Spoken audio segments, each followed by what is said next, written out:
जय हिंद बच्चों।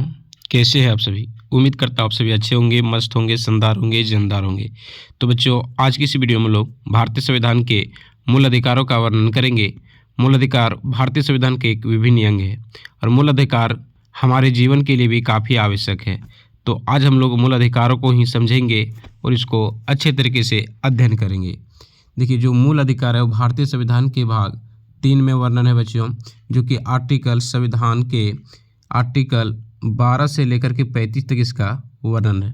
हमारे मूल अधिकार में कुल वर्तमान में 6 मौलिक अधिकार है, लेकिन अगर मूल संविधान की बात किया जाए तो कुल 7 मौलिक अधिकारों का वर्णन था।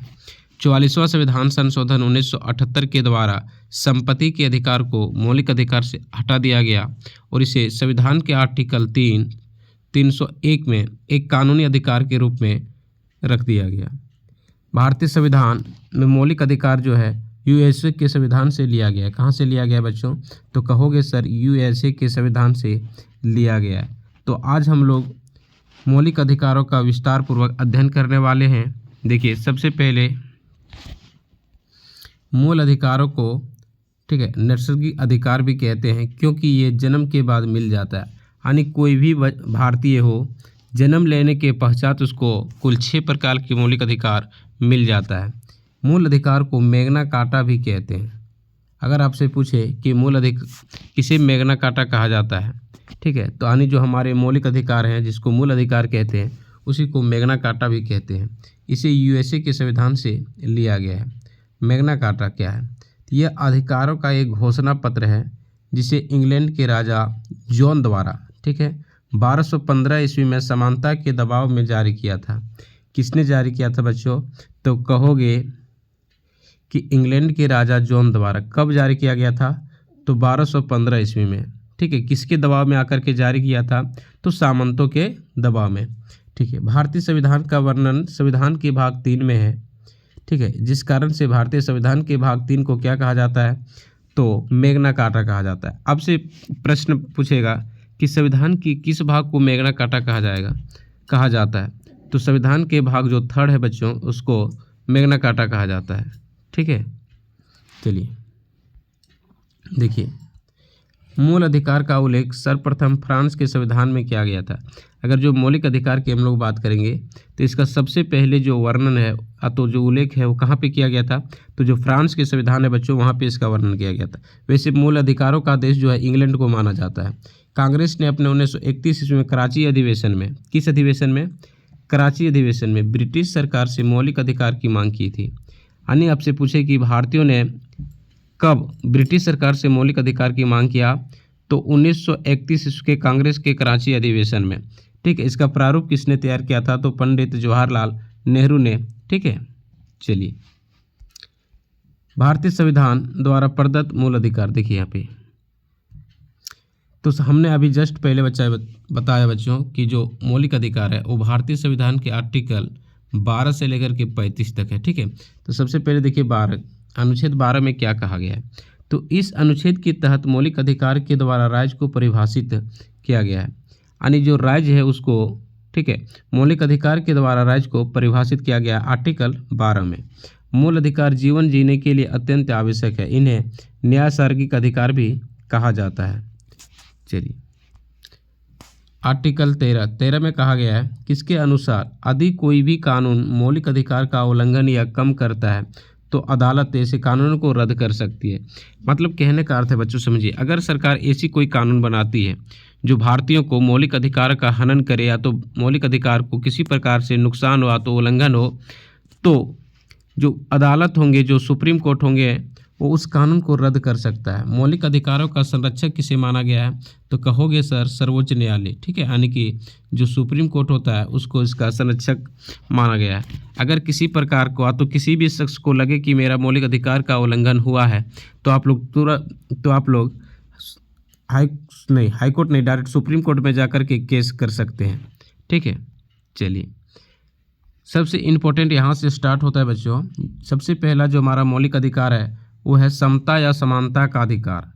समता या समानता का अधिकार जो संविधान के आर्टिकल 14 से 18 में वर्णन है।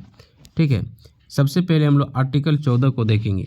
विधि के समझ समानता, यानी कि कहने का अर्थ है कानून के समझ समानता, यानी कानून के सामने सबकी समानता।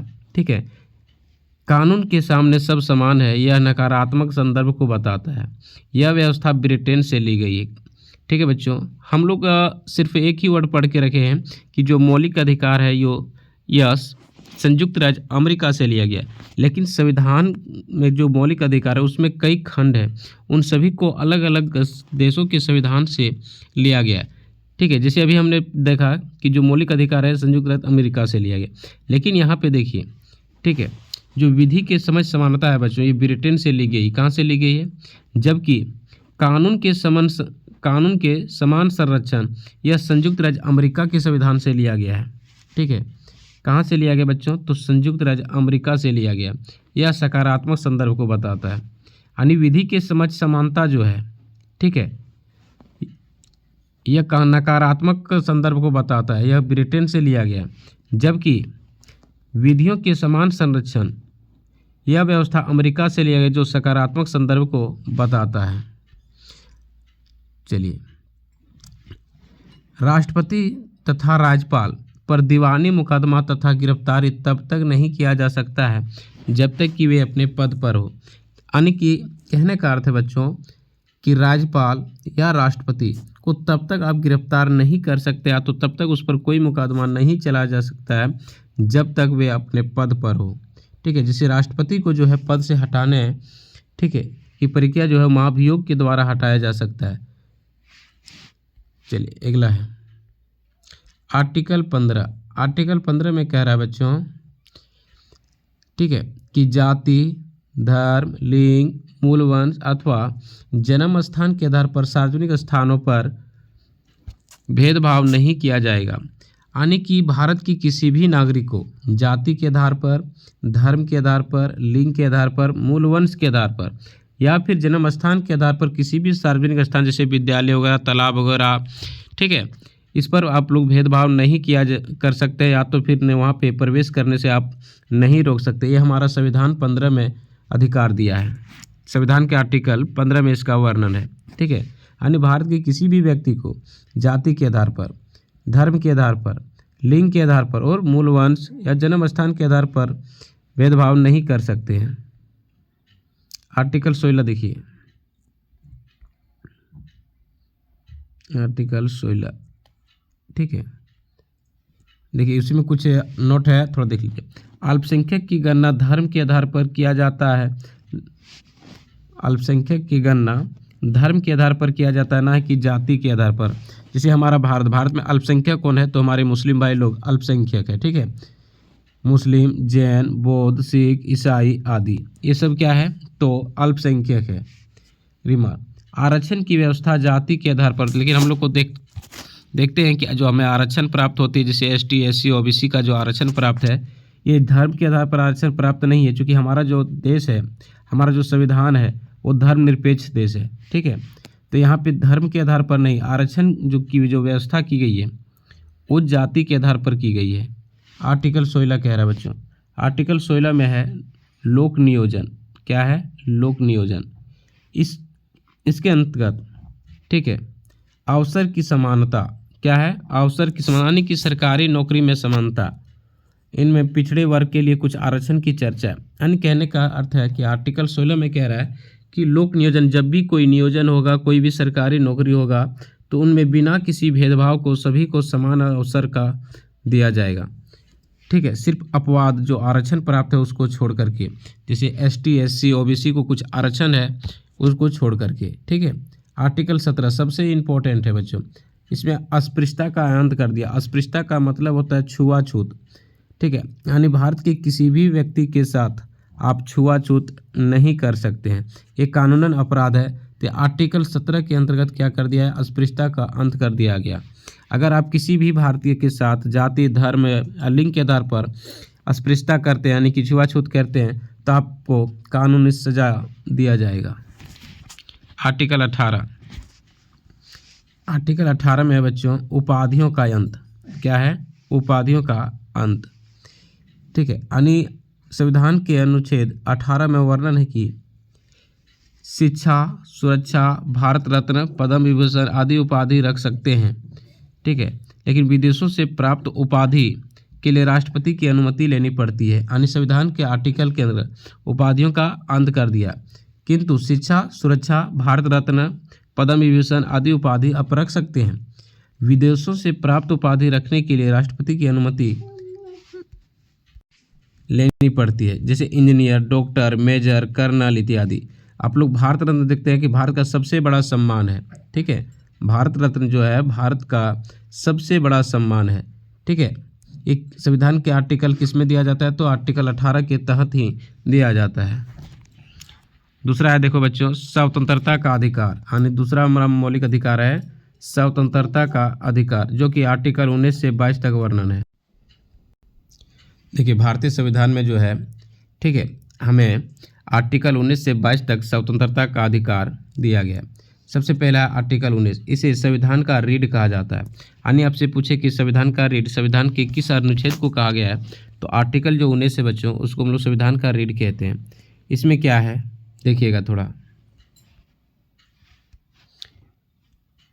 अभिव्यक्ति की स्वतंत्रता, अर्थात बोलने की स्वतंत्रता, झंडा लहराने की स्वतंत्रता, पुतला जलाने की स्वतंत्रता एवं प्रेस की स्वतंत्रता। सबसे इम्पोर्टेंट है प्रेस की स्वतंत्रता। आज मीडिया लोग जो देख रहे हैं, कुछ भी किसी से पूछ देता है, ये संविधान के आर्टिकल 19 के तहत कहते हैं ना, पूछता है। यानी कि आर्टिकल 19 ए को जो है प्रेस, आर्टिकल 19 ए में है प्रेस की स्वतंत्रता। आपसे अगर पूछे, यहाँ पे नहीं दिया गया है, आर्टिकल 19 ए में प्रेस की स्वतंत्रता। जितने भी मीडिया भाई लोग हैं, ये किसी भी व्यक्ति से बिना हिचकिचाहट के, बिना डर के किसी भी सवाल को कर देते हैं। ये हमारा अधिकार है संविधान के आर्टिकल 19 ए में। हमें बोलने की स्वतंत्रता है। ठीक है, यानी कि हमें बोलने की स्वतंत्रता है, हमें झंडा फहराने की स्वतंत्रता है, हमें किसी को भी पुतला जलाने का अधिकार है। जैसे आप लोग देखे होंगे, जब मुख्यमंत्री या तो प्रधानमंत्री हो या फिर कोई मंत्री हो जो हमारे अनुरूप कार्य नहीं करते, तो हमें उसका विरोध करते हैं और उसका पुतला दहन करते हैं। ये हमें अधिकार है। ठीक है, आरटीआई एवं प्रेस की स्वतंत्रता, ये हमें आर्टिकल 19 में दिया गया है। दूसरा है, बिना हथियार सभा करने की स्वतंत्रता। बच्चों, यानी कि आर्टिकल 19 में ही हमें कहा गया है कि हम बिना हथियार को सभा कर सकते हैं। ये हमारा स्वतंत्रता है। ठीक है, संगठन बनाने की स्वतंत्रता। अगला है, बिना रोक टोक चारों ओर घूमने की स्वतंत्रता। यानी हम भारत के किसी भी कोने में आसानी से हम जा सकते हैं और घूम सकते हैं, लेकिन हमें भारत से बाहर जाने के लिए वीज़ा की आवश्यकता होती है। ठीक है, तो हम अपने भारत के किसी भी राज्य में आसानी से घूम सकते हैं, ये हमें स्वतंत्रता है। अगला है, भारत के किसी क्षेत्र में बसने की स्वतंत्रता। यानी भारत के किसी क्षेत्र में जाकर के हम निवास कर सकते हैं। अगला है, संपत्ति का अधिकार, राइट टू प्रॉपर्टी। देखिए, यह जो है बच्चों, जो संपत्ति का अधिकार था, यह मूल अधिकार की सूची में नहीं है। ठीक है, बल्कि यह इसे कानूनी अधिकार में शामिल कर दिया गया। उसे 44वां संविधान संशोधन 1978 में हटा दिया गया। ठीक है, मूल अधिकार में स्वतंत्रता के अधिकार की संख्या 7 थी। यानी कहने का अर्थ ये हमने पहले समझा दिया है कि मूल अधिकार जो संविधान में जो थे, उनके मौलिक अधिकारों की संख्या 7 थी, किंतु संपत्ति के जो अधिकार थे उनको 44वें संविधान संशोधन, बच्चों 44वां संविधान संशोधन कब हुआ था, तो 1978 याद रखोगे। ठीक है, जबकि 42वां संविधान संशोधन 1976, ये 2 संविधान संशोधन सबसे ज़्यादा पूछने वाला है। ठीक है, 1978 में इसे मौलिक अधिकार से हटा दिया गया। अब इसे कहाँ रखा गया है, तो कहोगे सर संविधान के आर्टिकल अनुच्छेद 300 का तो ये में रखा गया है। किसके तहत, एक कानूनी अधिकार के तहत रखा गया है। चलिए, अगला है, व्यवसाय करने की स्वतंत्रता। यानी भारत के किसी क्षेत्रों में हम जाकर के अपनी व्यवसाय कर सकते हैं, लेकिन वैसी व्यवसाय ना करें जिससे देश को नुकसान हो। ठीक है, हमें व्यवसाय करने की स्वतंत्रता है, लेकिन हम हथियार की व्यवसाय नहीं कर सकते हैं। ठीक है, यानी हम गैर कानूनी व्यवसाय नहीं कर सकते हैं, ये भी ध्यान में रखिएगा। चलिए,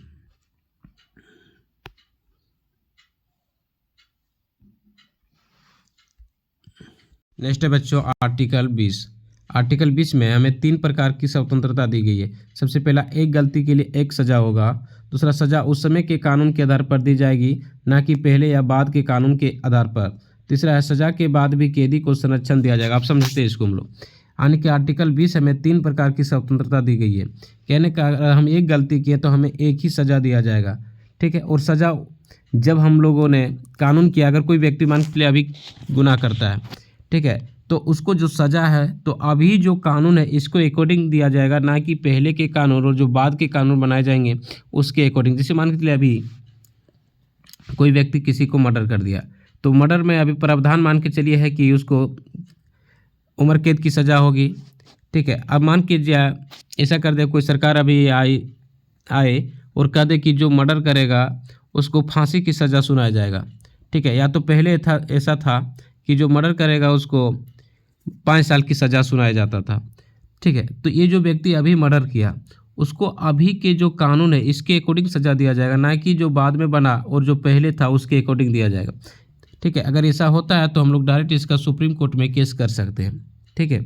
सज़ा के बाद भी कैदी का संरक्षण दिया जाता है, ठीक है। यानी कि आर्टिकल 20 में ही हमें अधिकार देता है कि सज़ा के बाद भी कैदी को संरक्षण दिया जाता है। देखिए यहाँ पे आर्टिकल 20 में ही है, अनुच्छेद 20 के अनुसार जब तक किसी व्यक्ति को न्यायालय दोषी करार देती है तब तक उसे अपराधी नहीं माना जाता है। किसी व्यक्ति को अपने ही खिलाफ गवाही देने के लिए मजबूर नहीं किया जा सकता है। यानी आर्टिकल 20 में हमें यह अधिकार दिया है बच्चों कि मान के किसी पर आरोप लगा दे कि आप अपराधी हैं, लेकिन अपराधी जब तक न्यायालय द्वारा साबित ना कर दिया जाए तब तक वो अपराध नहीं होता है, ठीक है। तो ये हमें आर्टिकल 20 में कहा है। इसके बाद किसी भी व्यक्ति को, ठीक है, किसी भी व्यक्ति को अपने ही खिलाफ गवाही देने के लिए मजबूर नहीं किया जा सकता है। आर्टिकल 21 बहुत इंपॉर्टेंट है, इसमें प्राण एवं दैहिक स्वतंत्रता का वर्णन है। इसी के कारण अधिक धुआं देने वाले वाहन या बिना हेलमेट वाले व्यक्ति को पुलिस चालान काटती है। काफ़ी इंपॉर्टेंट प्रश्न यहाँ से बन सकता है, ठीक है। यानी कि प्राण एवं दैहिक स्वतंत्रता का वर्णन किस में है, तो आर्टिकल 21 में है। इसी के अंतर्गत जो धुआं देने वाले जो अधिक वाहन होते हैं, जो अधिक धुआं प्रदान करते हैं, उनको जो पुलिस होती है वो चालान काट देती है। या तो बिना जो हेलमेट पहने लोग होते हैं, ठीक है, जो बाइक से सवार करते हैं, उसको पुलिस चालान काट सकती है। तो आर्टिकल 21 के तहत अनुच्छेद 21 में ही निजता का अधिकार है, ठीक है। यानी संविधान के आर्टिकल 21 में निजता का अधिकार जोड़ दिया गया है। अब हमारी गोपनीय जानकारी को कोई उजागर नहीं कर सकता है। यानी हमारी जो गोपनीय जानकारी होगी उसकी कोई भी जो व्यक्ति होगा उसको उजागर नहीं कर सकता है। अपनी पसंद के व्यक्ति से विवाह करने का अधिकार अनुच्छेद 21 का एक विभिन्न अंग है। यानी आर्टिकल 21 में ही इसका वर्णन है बच्चों कि हम अपने ही पसंद के किसी भी व्यक्ति से विवाह कर सकते हैं। चलिए नोट, आर्टिकल 20 एवं 21 को राष्ट्रीय आपातकाल अनुच्छेद 352 के दौरान नहीं रोका जा सकता है, अतः इसे सबसे शक्तिशाली अधिकार माना जाता है। यानी आपसे पूछेगा कि सबसे शक्तिशाली मौलिक अधिकार कौन सा है, तो आर्टिकल 20 और 21, इसे राष्ट्रीय आपातकाल के दौरान कभी भी रोका नहीं जा सकता है, ठीक है। चलिए 21 देखिए, 21 का ये और भी इम्पोर्टेंट है। यानी संविधान के आर्टिकल 21 का में 6 से 14 वर्ष के बच्चों के लिए निःशुल्क प्राथमिक शिक्षा का अधिकार का वर्णन किया गया। इसे 86वां संविधान संशोधन 2002 में जोड़ा गया, जो 1 अप्रैल 2010 से लागू हुआ, ठीक है। यानी कौन सी संविधान संशोधन द्वारा जोड़ा गया, तो 86वां यानी 86 संविधान संशोधन 2002 में जोड़ा गया। ये लागू कब हुआ बच्चों, तो 1 अप्रैल 2010 से। इसमें क्या वर्णन है कि तो 6 वर्ष से 14 वर्ष के जो बच्चे हैं इसको निःशुल्क शिक्षा प्रदान किया जाएगा। आर्टिकल 22 में कह रहा है कि इसमें 3 प्रकार की स्वतंत्रता दी गई है जो गिरफ्तारी से संरक्षण करती है। यानी व्यक्ति को गिरफ्तार करने से पहले इसको वारंट बताना होगा कि आप किस कारण से इसको गिरफ्तार कर रहे हैं। दूसरा, 24 घंटे के अंदर उसे न्यायालय में प्रस्तुत किया जाएगा। यानी 24 घंटे के अंदर पुलिस गिरफ्तार करके उसको न्यायालय के समक्ष इसको उपस्थित कराएगा। इसमें ले जाने और ले आने की अवधि को छोड़ करके गिरफ्तार व्यक्ति को अपने पसंद का वकील रखने का अधिकार होगा, यानी जिस व्यक्ति को गिरफ्तार किया जाएगा उसे अपने वकील चुनने का अधिकार होगा, वो इससे अपने सलाह ले सकते हैं। अगला है निवारक निरोध अधिनियम। इसकी चर्चा अनुच्छेद 22 के 4 में है। इसका उद्देश्य किसी व्यक्ति को सजा देना नहीं बल्कि अपराध करने से रोकना है। इस कानून के तहत पुलिस शक के आधार पर किसी भी व्यक्ति को बिना कारण बताए अधिकतम 3 महीने तक गिरफ्तार या नज़रबंद कर सकती है। ठीक है, आप लोग देखे होंगे जब कभी चुनाव होता है तो कि कभी देश में किसी लगता है कि फलना व्यक्ति जो है वो देश में अशांति उत्पन्न कर सकता है, तो वैसे व्यक्तियों को चिन्हित करके बिना किसी कारण बताए सरकार तो पुलिस जिसको है कहते हैं ये गिरफ्तार या नज़रबंद कर सकती है अधिकतम 3 माह के लिए। ठीक है, देखिए भारत में प्रमुख निवारक निरोध अधिनियम। ठीक है, यानी कि सबसे पहला है निवारक निरोध अधिनियम 1950। यह भारत का पहला निवारक निरोध अधिनियम है जो 31 दिसंबर 1969 में इसे समाप्त कर दिया गया। दूसरा है आंतरिक सुरक्षा अधिनियम।